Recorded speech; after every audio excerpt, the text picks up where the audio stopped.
Today we are going to study the Kasaka Sutta from SD 43.9, Sutta Discovery, volume 43, chapter 9, Kasaka Sutta, the discourse on the farmer.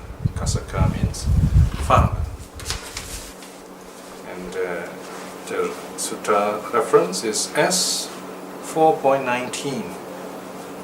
The theme here is Mara as our senses, or our senses are Mara. And it's a very straightforward, very short and straightforward sutta. Very simple in terms, in words, but very profound. These are typical nature of the suttas. They can be very simple, and but the meaning is far-reaching and profound. And what's interesting about this sutta is that it's a dialogue. It's a dialogue between the Buddha and a non-human, in this case is Mara. It's a kind of soliloquy, if you like, internal dialogue even. In this sutta also we have a better idea who or what Mara is. Now Mara, as most of us would know, is the embodiment of all that is bad. Mara tries to keep us back in the sense world. Mara wants us to be totally dependent, totally abandoned to our senses. The physical senses, the external senses, the 5 physical senses plus the mind.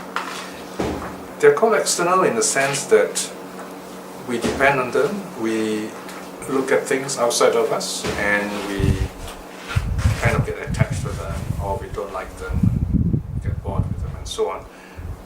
So in that sense, even thought can be an external sense, meaning we see something out there and we think about it.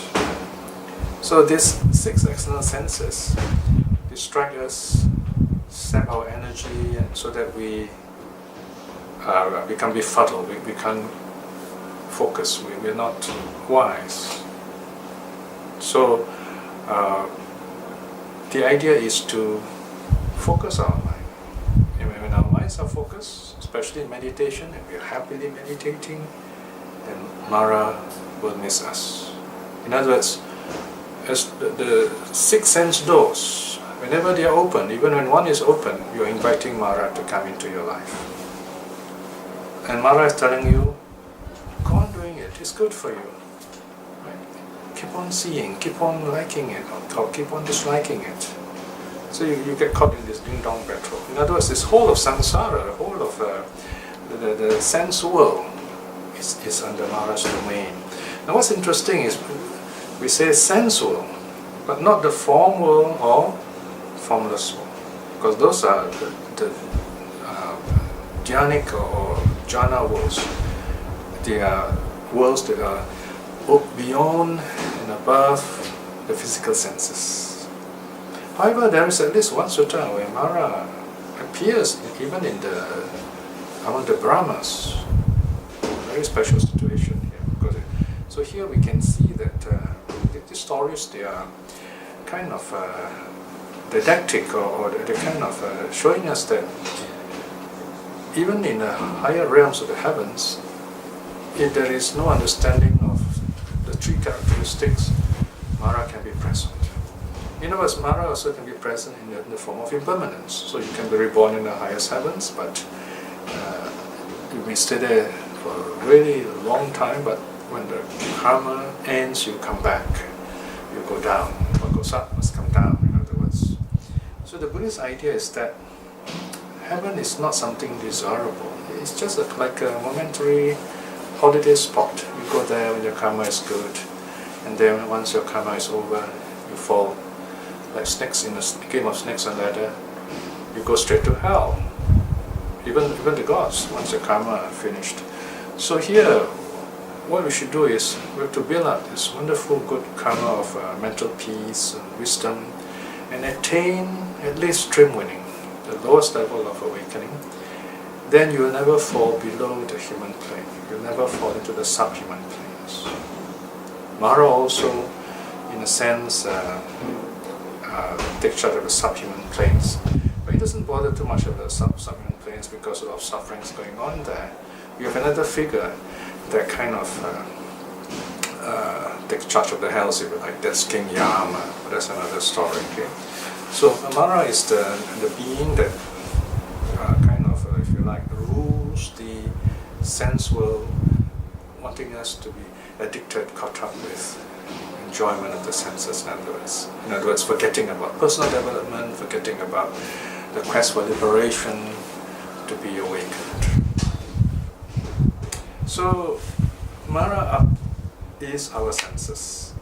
Mara is our own mind, in other words. So, it's in the sense that if you're not mindful, Mara appears in us. We become Mara, so to speak. By the very same token, it also means that we can solve this problem. We can deal with Mara ourselves. The Mara is overcome through knowledge. On the simplest level, if we know Mara as he is ashamed. It's a very Chinese situation here. It's like someone who, let's say, someone who's very shy and doesn't want to admit his mistake.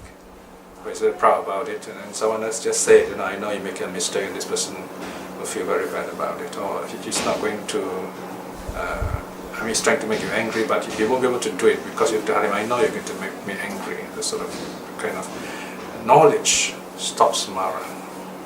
So, in fact, you'll see this process happening in this sutta itself. In the Mara Samyutta, whole chapter in the Samyutta Nikaya, we have stories about Mara, for some strange reason, mostly appearing to the nuns and trying to distract, trouble the nuns during their meditation. All these nuns are very wise. They tell Mara, I know it's you, you're trying to distract me. And Mara says, oh, she knows. And Mara disappears.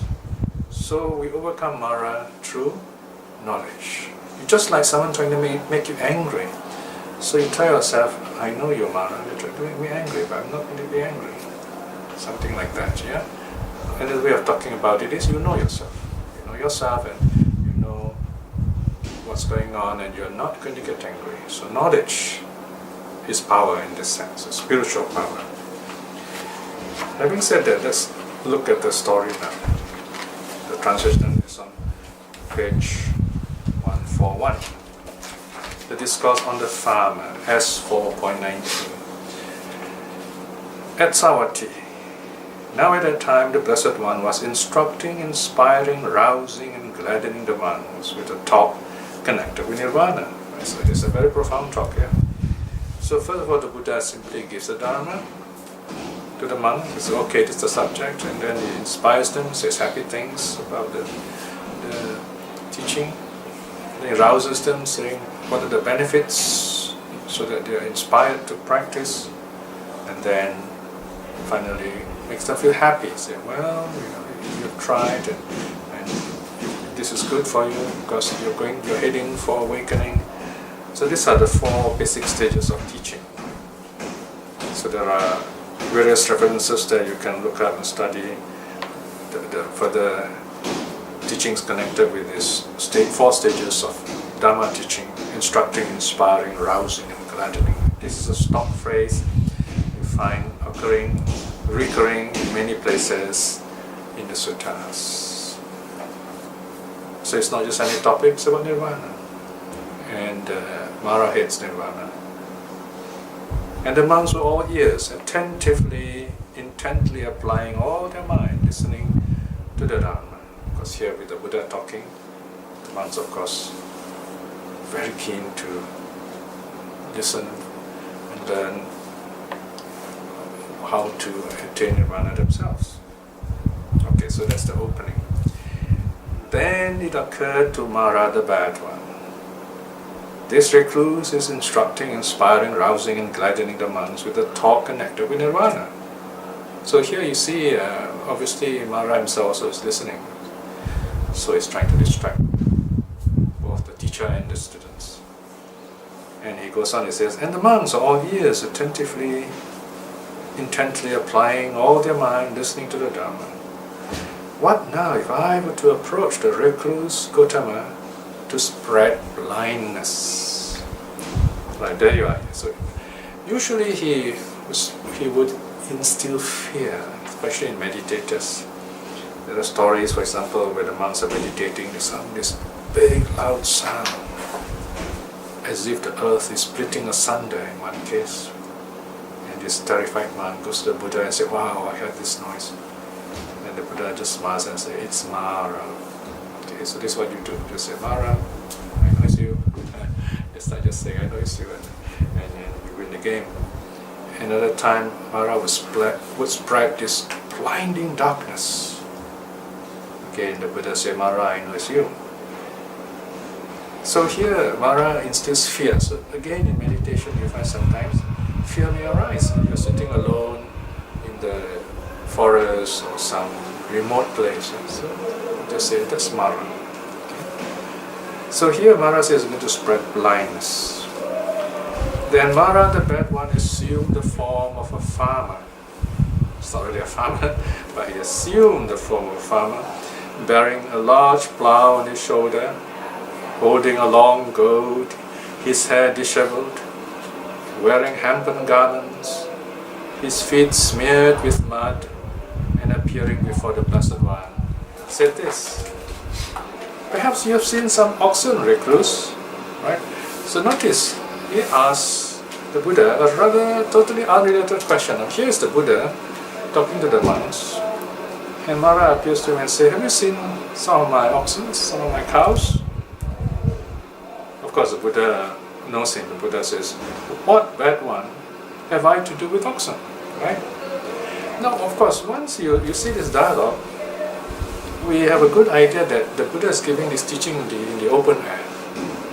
Right? So it must be a very beautiful day, very quiet day. We're talking about this Indian countryside 2,500 years ago. No airplanes, no phones, no trains, right? So Mara appears to distract them. And then this conversation ensues. Mara says, "The I is surely mine, recluse. Forms are mine.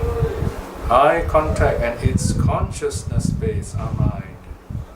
Where, ascetic, can you go to escape?" Okay, this is the first passage, right? So if you look at the next word, it says the ear, and then it's all highlighted, so you have the six senses here. So at once you know, okay, it's the theme on the senses. In fact, from the very first paragraph, we already know you have the eye, forms, eye contact, eye consciousness. So you have these four aspects of the senses. Three aspects? Eye, forms, eye contact, consciousness space. Okay? The conscious space here, of course, will be the eye consciousness. So here, now one thing you should also notice that this could be actually part of the Buddha's own instruction to the monks. Right? So he is saying, okay, imagine Mara is here, okay, and here this is the conversation. But the redactors, the sutta compilers, present the story in such a way that it's actually a dialogue between Buddha and Mara. So this is a literary device. Okay? Remember, we can always study Buddhist scripture as literature. In fact, it's much more helpful that way because you begin to see various devices are being used. Like soliloquy, a monk talking to himself. Okay? A monk struggling with his meditation is telling him, says, "Don't give up. You became a monk to do this." And so he's talking to himself. He has no one else to talk with. He's all alone practicing meditation. Or sometimes you find that there is a dialogue between two arahats, maybe Moggallana and Sariputta, and so on. And of course, there's a lot of humor in the suttas too. All right, so Mara is saying all the senses and all the things connected with the senses belongs to me. The ear is surely mine, recluse. Sounds are mine. Ear contact and its consciousness base are mine. Where, ascetic, can you go to escape? So it's kind of Mara challenging the Buddha and says, "I'm everywhere. I'm in your eye. I'm in your ear. And not just the eye. It is what the eye sees. And it is the process of seeing and the consciousness behind the eye. So too with the ears and And the nose is surely mind, recluse. Smells are mine. Nose contact and its consciousness base are mine. Where, ascetic, can you go to escape me? The tongue is surely mine, recluse. The tastes are mine. Tongue contact is the actual act of tasting. And its consciousness base are mine. Where, ascetic, or where, recluse, can you go to escape me?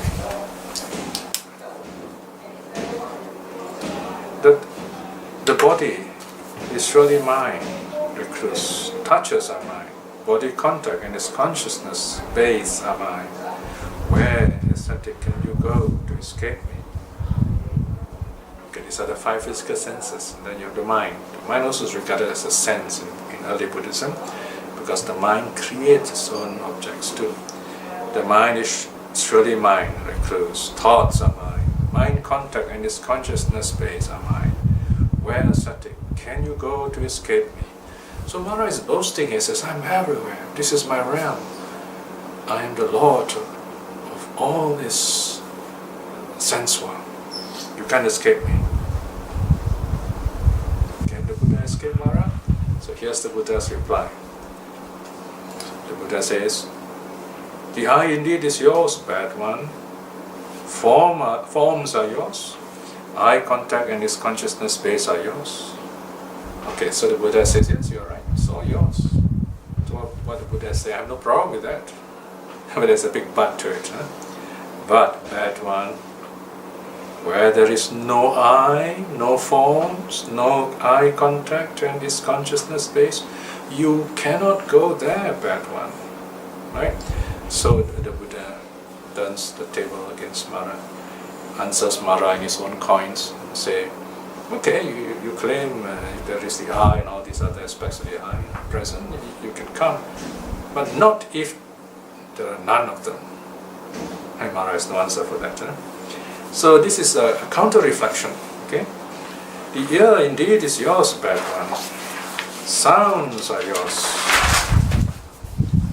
Ear contact and its consciousness base are yours. But, bad one, where there is no ear, no sounds, no ear contact and its consciousness base, you cannot go there, bad one. The nose indeed is yours, bad one. Smells are yours. Nose contact and its consciousness base are yours.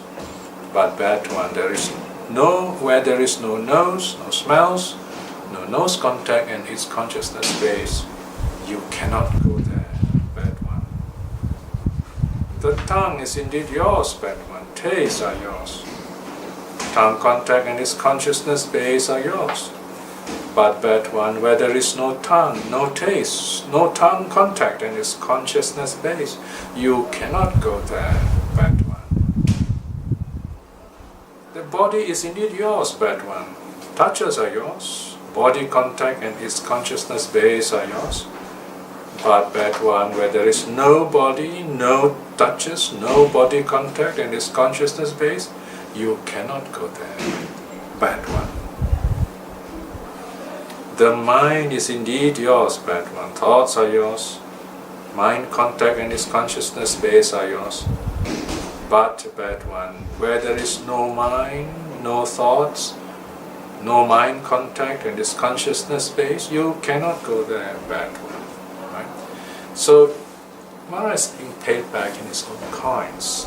But what does it mean? What do the Buddha's words mean? On a very simple level, it means if we are very mindful of the impermanent nature of all these senses, and we let them come, let them go, we are safe. The problem here is when we are caught up with the pleasantness of the senses, and we crave for it. Right? This is a very colorful way of talking about not going beyond feeling into craving.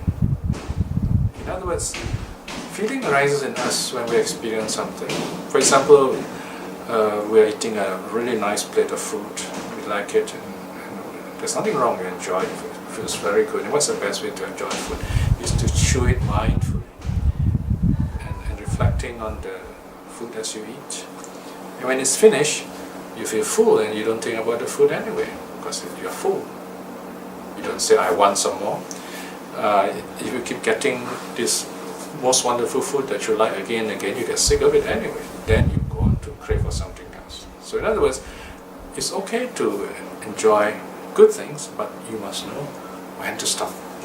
So when we talk about moral virtue, when we talk about moral training or sila, sikha, we're talking about knowing when to stop, when we're enjoying pleasure of the senses which are allowable, which are wholesome.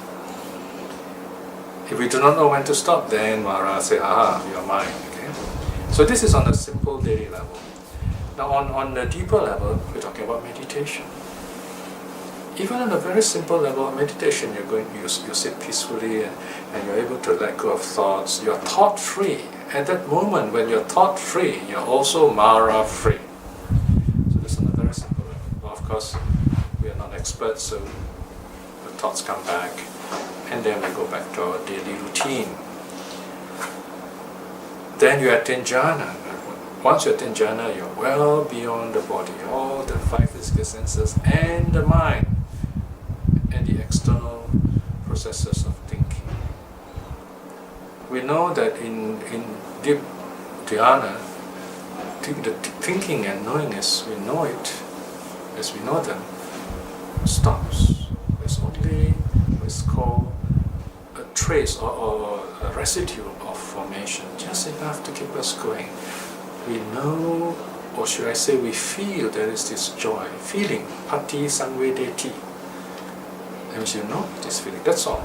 But in fact the word know is not so correct here. We feel it, but there's no way we can know it in the sense that when you know it, you start thinking about it. Say, oh, so this is what feeling is like, this is what pleasure is like. Once you start thinking, you are not it. You're thinking. It's just like you see a sunset. You can't be talking about it, you just see it. Sunset is to be seen.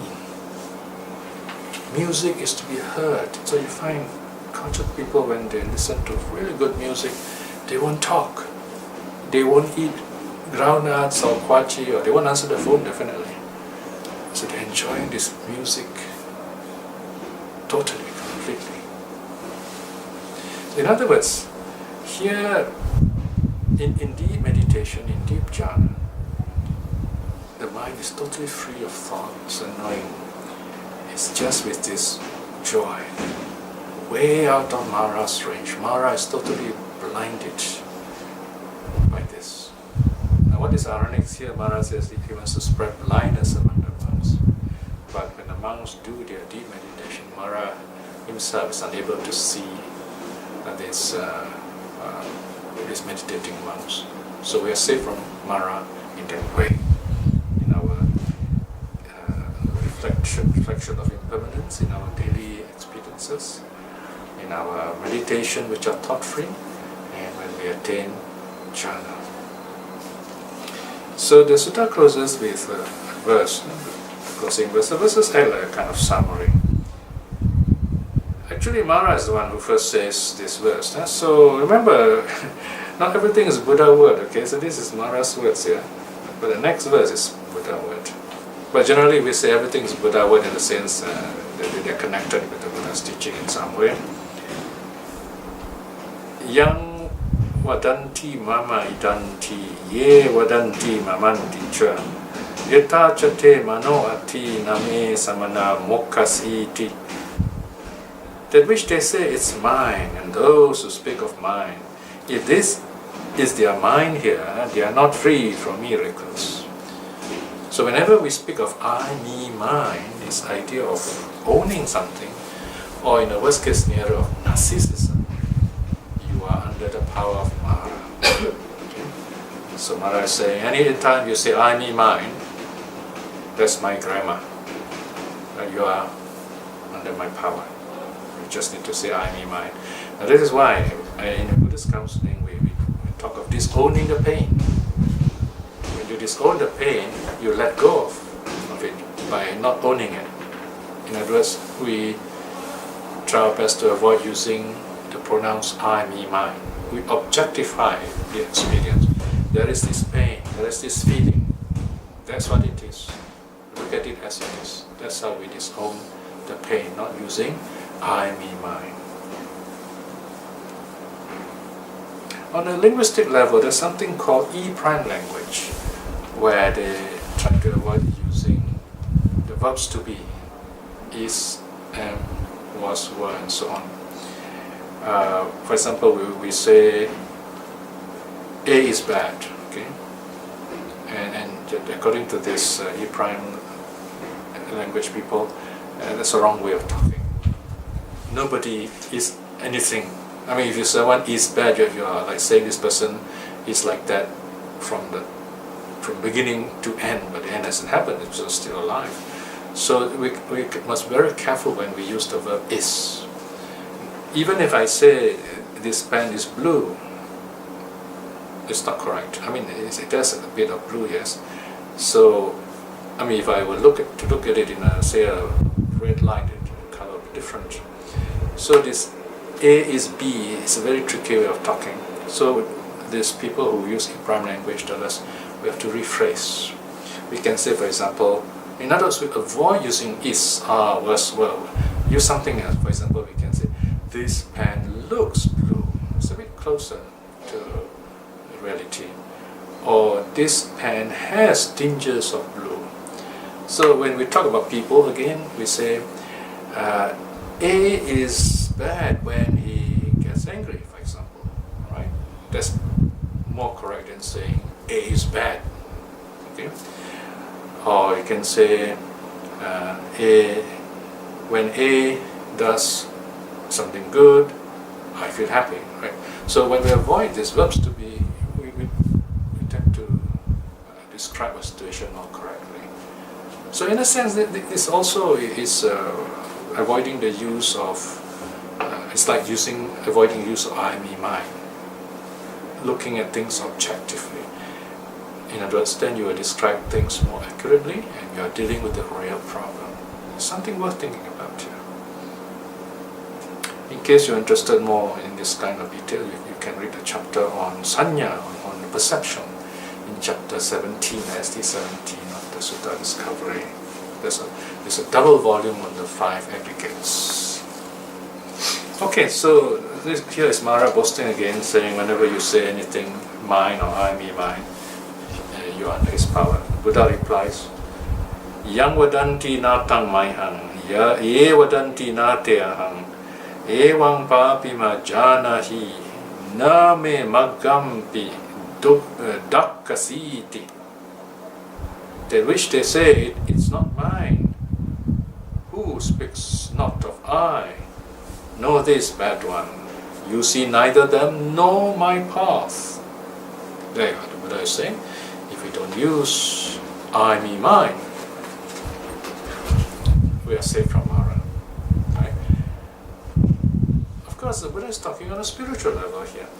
In daily life, we would use words like I, me, mine. Yes, that's purely on conventional term, understanding that we are talking about these 5 aggregates, which are permanent. Now, if you understand that, then of course, there's nothing wrong in using I, me, mine when you're communicating with others. But when you're solving a problem, when you're dealing with difficult emotions and so on, we have to talk very differently in a healing way by avoiding I, me, mine, so that we don't own the pain. So this is what this verse means. Then Mara, the bad one, saying, the Blessed One knows me, the wayfarer Sugata knows me, sorrowful, downcast, disappeared right there. It seems that he's so easily discouraged when you know him well. So Buddhism is a very happy religion. The devil is not a very strong person. You find even King Yama himself, I mean, he is the king of hell, he's the lord of the underworld. But he doesn't really punish people. He's sitting there on his throne, if you like, and all these hell beings, all these shades, as they're called in Greek mythology, they come before King Yama, and King Yama questions them and says, my good man, have you not seen a sick man old man, a sick man, a dead man. Or in the more elaborate form, King Yama asked them 5 questions. Have you not seen a baby that's birthed? Have you not seen an old man, a sick man, a dead man, a criminal being punished, and a dead man? In other words, birth, decay, disease, death, and pain and death. Okay, these 5 messengers. And this man said, yes, I've seen them. And then King Yama says, well, why are you heedless then? Whenever you see these 5 messengers, don't you realize, for example, if you're born, you're going to die, and if you see you are going to decay, you're going to grow old, and you're going to lose time, and why you're not doing good, and you see sickness, you get sick, and then you're not able to practice well. In other words, all these messengers are telling you, do good, don't get into trouble, because if you treat bad karma, you're going to fall into suffering states. And the man says, oh, I was heedless, I was not diligent, he tells Yama. And the Yama doesn't do anything after that. Yama remains silent. Then the hell beings came, the hell wardens come and drag this man to his suffering. Actually, it is his own karma that causes him to suffer. So you find that in the early Buddhist stories, King Yama is actually an instructor. If Mara is a detractor or distractor, Mara distracts us from our focused mind from doing good. Yama actually is an instructor. He's reminding us, why didn't you respond to these messengers? Why didn't you do good? Look, now you're before me. And it's like headmaster telling the kid, you know what happens if you come before me? Something like that. Yeah. So Yama is an instructor. In fact, can you imagine Yama sits there, he's all by himself, and you get this hell being, millions of them every day, coming before, and he's got to repeat this question millions of times every day of the year. It's a terrible job, So in the end, he himself got bored with this job. That's what the sutta says. There are 2 suttas which say that. Same thing. The Yama Devadutta Sutta, A335, and the Pancha Devadutta Sutta, M130. The M130 is much a longer version of this story. So King Yama feels kind of really bored with his job. King Yama himself is subject to karma. So he reflects and says, isn't it wonderful one day I meet the Buddha, learn the Dharma from him, and be free from suffering. Maybe what he meant is, and I'm free of my job. So even Mara, even Yama wants to give up his job to be awakened. And Mara too, he has a tenure. He's a tenured bad distractor, you see. But all tenures have come to an end. So one day he himself, his lifespan will end, and he dies, and there's a new Mara will take his place. So you see, in early Buddhism, even the bad ones are impermanent. It's a fantastically positive religion. There's no eternity in Buddhism except maybe ignorance and nirvana. Okay. So, but again, that's just a matter of talking. So in this sutta, you find Mara trying to blind us through our senses. So if we understand the senses, then we see, we awaken to true reality. So the Buddha is called a seeing one. To awaken means to come out of our stupor, our dream state, and to face true reality. And that's when Mara is totally routed, because we're already awakened. So the sutta ends there. So now let us close with a short reflection. Every time we study a sutta, we listen to a sutta, we are given an opportunity to choose the kind of training we want to do. Or we are reminded to continue our effort, even build up our efforts towards awakening. So every sutta is a Dhamma door, it's an opportunity for us to continue our efforts, or build up our efforts, or even try new ways of understanding the Dhamma, so that we are equipped with teachings to inspire others also to walk noble way. Reflecting in this way is wonderful good karma. By the power of such karma, may we be well and happy in this life itself. May we prosper in this life itself. May we be blessed with good health, a clear and wise mind to do Dharma work.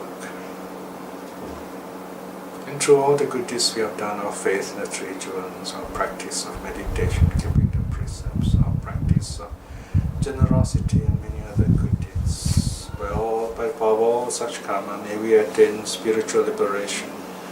May we aspire to at least attain stream winning in this life itself and attain that state in this very life. In this moment of peace, let us send out our loving kindness to all those people who are important to us, that they may be well and happy. And also to those whom the Dharma have not touched, that they may see the Dharma for themselves. Finally, to all beings, that they all may be well and happy. May all beings be well and happy. Sadhu, sadhu, sadhu.